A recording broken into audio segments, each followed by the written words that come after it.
നിങ്ങളുടെ favourite shows ഇനി ഒരിക്കലും മിസ്സാവില്ല. ഇപ്പോൾ C5 കാണും നിങ്ങളുടെ ഫേവറേറ്റ് ഷോ തികച്ചും സൗജന്യമായി. ഞാൻ ഈ വേഷത്തിലേ വരുന്നുള്ളൂ. പറ്റുമെങ്കിൽ എന്നെ കൂടെ കൂട്ടിയാ മതി.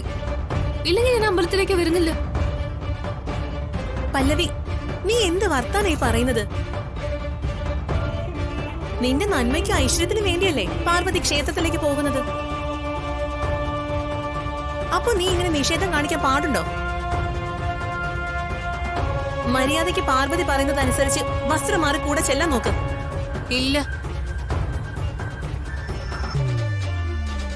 എന്ത് തന്നെ ആയാലും ഞാൻ ഇത് മാറ്റില്ല.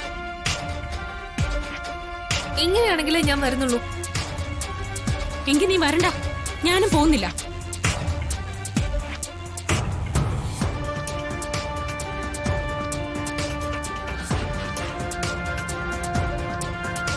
വാ, നമുക്ക് പോവാം.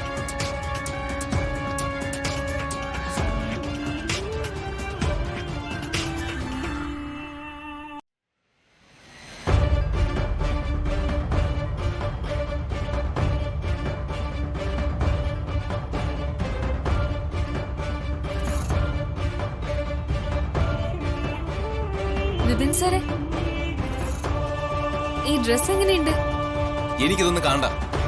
എന്താ സാറേ, ഈ ഡ്രസ്സിൽ ഞാൻ സുന്ദരിയല്ലേ? എന്നെ കാണാൻ കൊള്ളില്ലേ? ഞാൻ സുന്ദരിയല്ലേ? പറയ സാറേ. നീ സുന്ദരിയാണെന്ന് ആരാ പറഞ്ഞത്? നീയേ രാക്ഷസിയാ, രാക്ഷസി.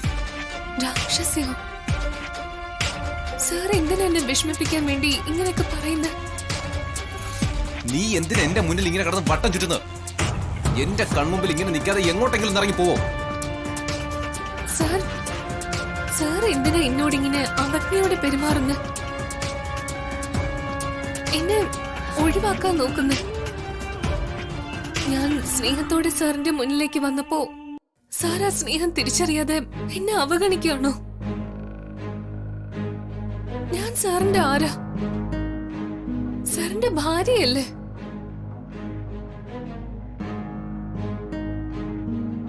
ആ സ്നേഹവും പരിഗണനയും സാർ എനിക്ക് തരണം.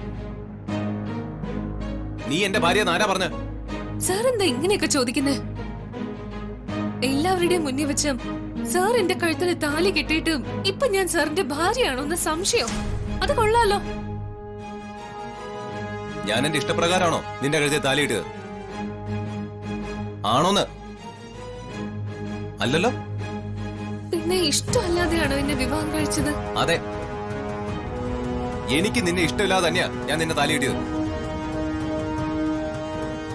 അങ്ങനെ ഒരു ഇഷ്ടക്കേട് ഉണ്ടായിരുന്നെങ്കിൽ അത് ആ കതിർ മണ്ഡപത്തിൽ വെച്ച് പറയണമായിരുന്നല്ലോ. അപ്പൊ എന്തുകൊണ്ടത് പറഞ്ഞില്ല? അതിന്റെ കാരണം നിനക്ക് അറിയാലോ. ഞാനത് ആവർത്തിക്കണോ?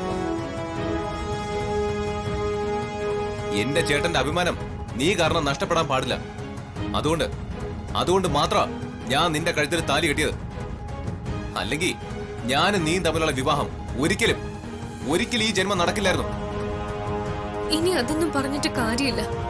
കാരണം എന്തായാലും ശരി, വിപിൻ സാർ എന്റെ കഴുത്തിൽ താലി കെട്ടിയില്ലേ? ഞാനിപ്പോ സാറിന്റെ ഭാര്യയാ. അങ്ങനെ നിനക്ക് വാദിക്കാം, പക്ഷേ അത് ഞാൻ അംഗീകരിച്ചു തരില്ല. ഭീഷണിപ്പെടുത്തി നീ എന്റെ ഭാര്യ പദവി നേടി, പക്ഷേ ആ പദവി എന്നും പദവിയായി തന്നെ ഇരിക്കും. ഞാൻ പറഞ്ഞതിന്റെ അർത്ഥം നിനക്ക് മനസ്സിലായല്ലോ. നമുക്കിടയിൽ ഒരിക്കലും ഒരു ഭാര്യ ഭർത്തൃ ബന്ധം ഉണ്ടാവില്ലാന്ന്, ഒരു കുടുംബ ജീവിതം ഉണ്ടാവില്ലാന്ന്. അതുകൊണ്ട് ഭാര്യ എന്ന അഹങ്കാരത്തോടെ നീ എന്റെ മുന്നിൽ വന്ന് നിൽക്കണ്ട. അങ്ങനെ വന്ന് നിന്ന ഇപ്പൊ ഈ സംസാരിച്ച പോലെ ആയിരിക്കില്ല എന്റെ പെരുമാറ്റം. എനിക്ക് എന്നെ തന്നെ നിയന്ത്രിക്കാൻ പറ്റാതിരിക്കുക. വിപിൻ സർ, പൊക്കോടെ എന്റെ മുന്നിൽ നിന്ന്.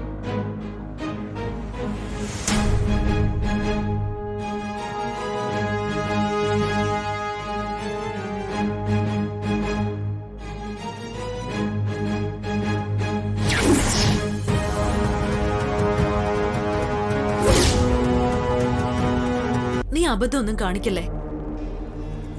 കല്യാണം അങ്ങോട്ട് കഴിഞ്ഞല്ലേ ഉള്ളൂ. അതിനിടയിൽ ആത്മഹത്യയെക്കുറിച്ച് ചിന്തിക്കുന്ന മണ്ടത്തരമല്ലേ? വിപിൻ സർ ഇത്രയ്ക്ക് കണ്ണീച്ചോരയില്ലാത്ത ആളാണെന്ന് ഞാൻ അറിഞ്ഞില്ല.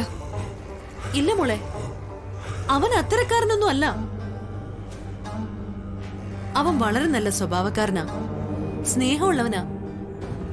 അതെ, ആർക്കും ഒരു കുറ്റവും പറയാനില്ലാത്ത പ്രകൃതക്കാരനവൻ.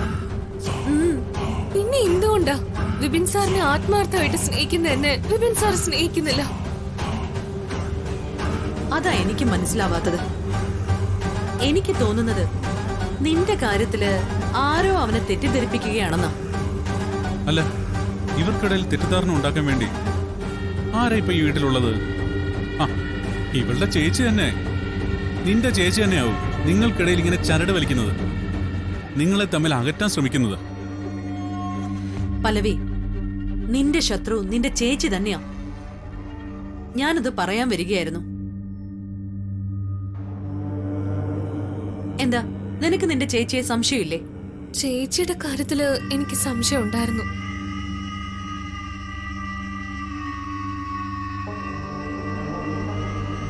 ഞാൻ ഈ വീട്ടിലെ മരുമോളാവുന്നതില് ചേച്ചിക്ക് തീരെ താല്പര്യമില്ലായിരുന്നു. അതൊരു ദിവസം എന്നോട് തുറന്നു പറഞ്ഞായിരുന്നു. ഞങ്ങൾ തമ്മില് അതിന്റെ പേരില് ഒരു ഉരസലുണ്ടാവുകയും ചെയ്തു. ആ, കണ്ടോ കണ്ടോ, നമ്മൾ ഊഹിച്ചത് എത്രത്തോളം ശരിയാണെന്ന് നോക്കിയേ. അപ്പോ നിന്റെ ചേച്ചിയെ തന്നെയാ നീ സൂക്ഷിക്കേണ്ടത്. മോളെ, പുത്തരിയില് കല്ല് കടിക്കുന്ന അനുഭവം അവള് കാരണം നിനക്കുണ്ടായി എങ്കിൽ നീ ഇനി കൂടുതൽ കൂടുതൽ സൂക്ഷിക്കണം മോളെ.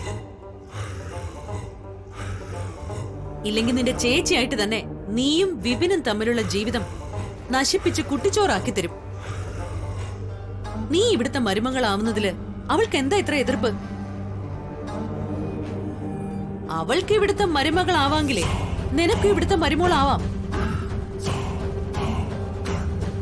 പല്ലവി, നിന്റെ ചേച്ചിയുടെ ഈ പ്രവൃത്തികളെ നീ മുളയിലേ നുള്ളണം. ദേ, നിന്റെ ഒപ്പം ഞാനും പ്രതാപനങ്ങളും ഉണ്ടാവും, അല്ലേ പ്രതാപ? പിന്നെന്താ, ഞങ്ങളും കൂടെ ഉണ്ടാവും. ഞാനും നമ്മളെ കാണുന്നുണ്ട്. ഇന്നിവിടെ രണ്ടിലൊന്നും നടക്കും. ഒന്നുകിൽ ഞാൻ, അല്ലെങ്കിൽ അവള്.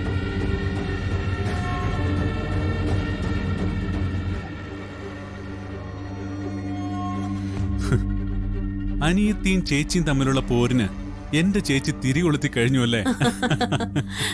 അതേടാ, ഇനി ഇത് നീറി നീറി പുകയണം, പുകഞ്ഞ് പൊട്ടണം. ആ പൊട്ടിത്തെറിയിൽ ചേച്ചിയും അനിയത്തിയും ഇവിടെ നിന്ന് പടിയിറങ്ങണം.